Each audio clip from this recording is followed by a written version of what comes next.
Gue minasan, welcome again with Mr. K di sini. Pada kesempatan kali ini ya, berhubung Mr. K udah lama banget gak nge-review manga One Punch Man dan tiba-tiba aja udah selesai aja bagian revisi dari chapter manganya. Ya, sebagai info sekilas ya, terdapat 6 chapter yang direvisi oleh Murata Sensei, mulai dari chapter 195 hingga chapter 201. So, berhubung ini bakal cukup panjang karena 6 chapter dijadiin satu konten, baiknya kalian siapin cemilan ya. Dan tanpa basa-basi, monggo enjoy ke pembahasannya, oke? Let's go! Oke, pertama mari kita membahas chapter 195.5 dengan judul Teninto. Chapter ini membahas pada aktivitas Teninto yang kala itu sudah mulai mendekati Sonic demi menangkap Flashy Flash. Di saat yang bersamaan ya, mereka memberitahu soal kebangkitan pria itu, sosok yang juga kita kenal sebagai pemimpin desa ninja. Teninto merupakan ninja elit alumni dari desa ninja, lalu mengabdi ke pemimpin desa ninja. Kini mereka mengabarkan kalau sosok itu akan bangkit. Mereka mau menangkap Flash karena dianggap berkhianat lantaran memilih jalan sebagai pahlawan. Nah, perbedaan terjadi di momen pertemuan antara Blaze, Flash, dan Saitama. Di versi sebelum revisi, mereka langsung membicarakan terkait monsterisasi. Untuk chapter revisi ini, lebih menekankan terlebih dahulu gimana pandangan Blaze dan Seeds terhadap Saitama terkait insiden monster Garo. Nah, Blaze memberitahu kepada Seeds bahwa ia melihat Saitama lah yang menghajar Cosmic Garo. Yap, Blaze jadi satu-satunya saksi mata yang melihat sendiri insiden ini, serta jadi orang kedua yang mengetahui kekalahan Garo oleh Saitama setelah Genos. Dari sini kayaknya pandangan Blaze ke Saitama udah berubah sih. Ia menganggap si botak berjubah punya kekuatan luar biasa yang menarik. Sis penasaran dan mencoba mengkonfirmasi langsung ke Saitama. Sayang Saitama malah lupa. Saat flashback Blaze dan Sis berlanjut, Sis menanyakan apakah insiden yang diramalkan sudah terlewati. Blaze menjawab kalau ini masih belum ada apa-apanya, karena bencana yang lebih besar dari Garo akan segera datang. Lanjut ke next chapter ya, alias chapter 196.5 yang mempunyai judul Threat, yang berarti ancaman. Kalau di versi sebelum revisi, chapter ini hanya berfokus pada masa lalu Blaze dan Empty Void, lalu Flash yang mendapat surat tantangan dari Sonic. Terus buat chapter 196.5 punya aksi yang lebih menarik ya. Di awal cerita masih sama sih, Flash coba mengkonfirmasi apa hubungan desa ninja, pemimpinnya, dan juga God. Dan Blaze pun menceritakan secara runtut, mulai dari pertemanan ia dengan pemimpin desa ninja yang diketahui bernama Empty Void, yang mengubah Empty Void menjadi monster seperti yang dilihat Flash dan Sonic semasa kecil ya, lantaran Void menerima kekuatan God saat mencari kubus misterius bersama Blaze. Awalnya Blaze mengakui kekuatan ia setara sama Void, tapi berbeda sejak Void punya kekuatan God. Beruntung Blaze masih mampu melukai Void hingga membuat Void harus pulih dalam kurun waktu 15 tahun lalu tertidur di kapsul pemulihan. Nah, Blaze mempunyai tanggung jawab untuk membuat rekannya ini kembali normal. Sebab itulah ia mengawasi langsung eksperimen pemisahan monsterisasi. Ditunjukkanlah kita para mantan peserta turnamen bela diri yang pernah diikuti Saitama. Terus dalam uji coba itu ya, diketahui faktor psikologis untuk kembali jadi manusia dapat meningkatkan chance untuk lepas dari monsterisasi. And bagian menariknya dimulai dari sini Re. Tiba-tiba markas asosiasi pahlawan diberi serangan super dahsyat, yang mana serangan tersebut cukup untuk membelah permukaan tanah cukup dalam dan dari berbagai arah. Dengan cepat menggunakan kekuatannya ya, Blaze membuat markas asosiasi pahlawan berada dalam bola dimensi. Lalu dievakuasilah sampai serangan mereda. Begitu serangan sudah usai, Blaze mengembalikan posisi markas asosiasi pahlawan seperti semula. Serangan itu bernama Dimension Slash dan dilancarkan oleh Void sebagai sapaan sekaligus kode bahwa dirinya sudah benar-benar pulih. Di sini Flash menyadari bahwa kekuatan Void di luar nalar. Flash yang awalnya sesumbar mau menghabisi God pun kini ditampar kenyataan sebuah serangan yang bahkan levelnya jauh di atas dirinya.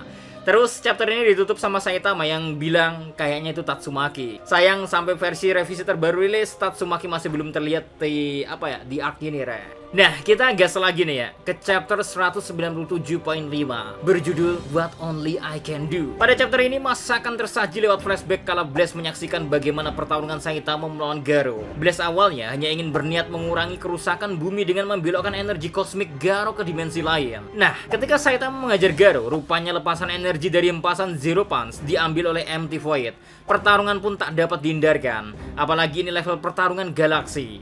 Bermula dari Blaze yang memberi serangan seperti Gravity Knuckle Punch, namun dapat dilepaskan dan punya daya hancur lebih besar. Serangan ini mudah dihalau oleh Void, yang bahkan dapat membelahnya menggunakan dua pedangnya. Lalu, usai menyerap sempurna sisa Cosmic Power dari Garo, penampilan Void pun sangat menyerupai Cosmic Garo, Blast lanjut memberi serangan dari dua arah, tetapi Void melarikan diri. Ia menarik ruang angkasa layaknya selimut. Ketika tubuhnya sudah terselimuti seluruhnya, dalam sekejap Void langsung menghilang, menyisakan serangan Blast yang tak mengenai dan berdampak apapun.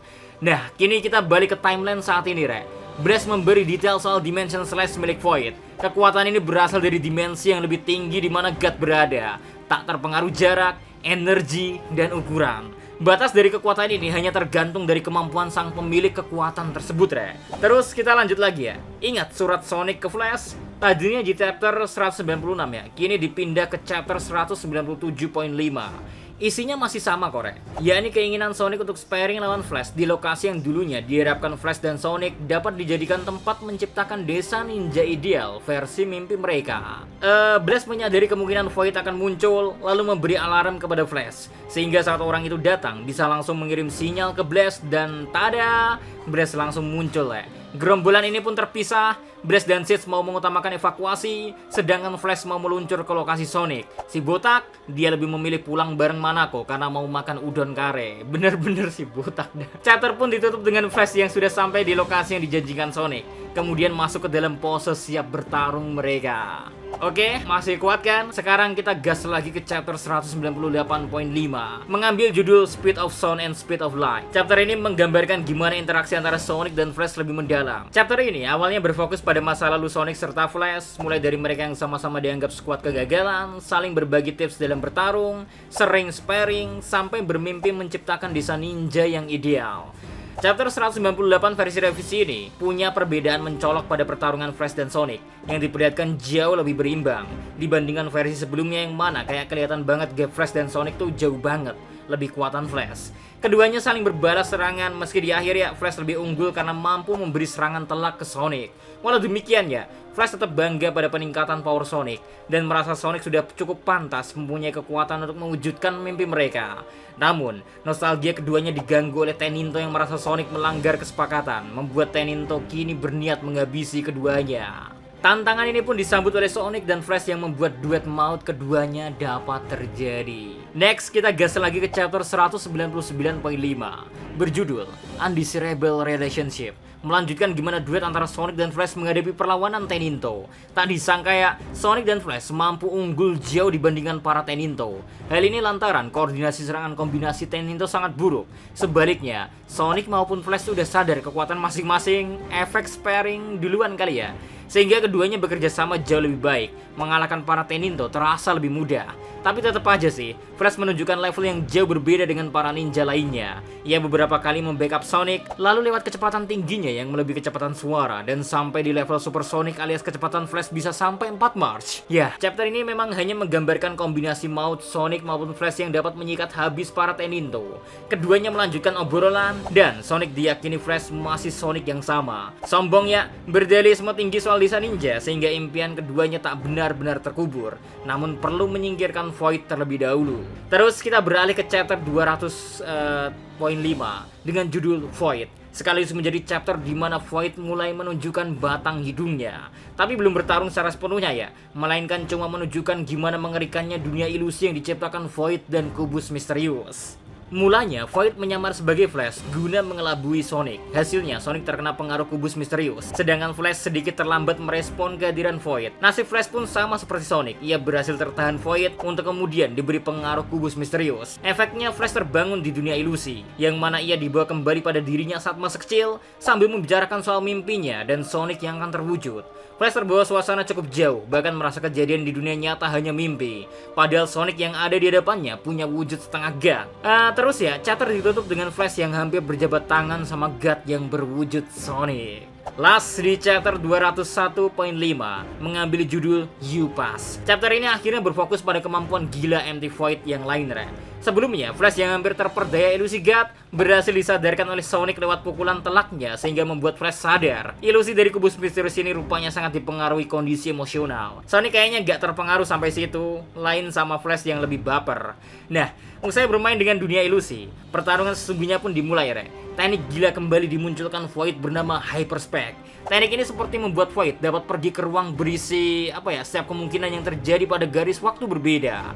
Void punya akses ke banyak kejadian yang digambarkan seperti busa karena saking banyaknya. Gak cuman itu ya, Void mampu memilih kejadian terbaik dari beberapa timeline paralel sehingga membuat chance-nya menang lebih tinggi. Apalagi bisa milih lebih dari satu, dipadatkan bagai gelembung lalu diajar menggunakan Dimension Flash. Beruntung ya, teknik level tinggi ini berhasil diantisipasi oleh Blaze. Jadi saat Dimension Flash datang, terdapat kondisi di mana Sonic seperti terbelah. Rupanya ini sukses mengelabui Void karena Sonic gak terbelah sungguhan, melainkan separuh tubuhnya dipindahkan oleh portal Dimension milik Blaze. Void ketipu karena salah memilih kejadian yang seolah dimanipulasi oleh Blaze. Dan taktik jitu Blaze ini bahkan membuat Blaze bisa meledek Void sambil menjulurkan lidah.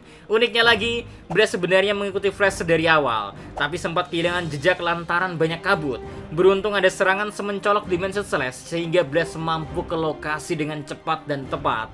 And last, Blaze memuji keberhasilan Sonic dan Flash bisa menolak tipu daya dari kubus misterius pemberi kekuatan surgawi milik God.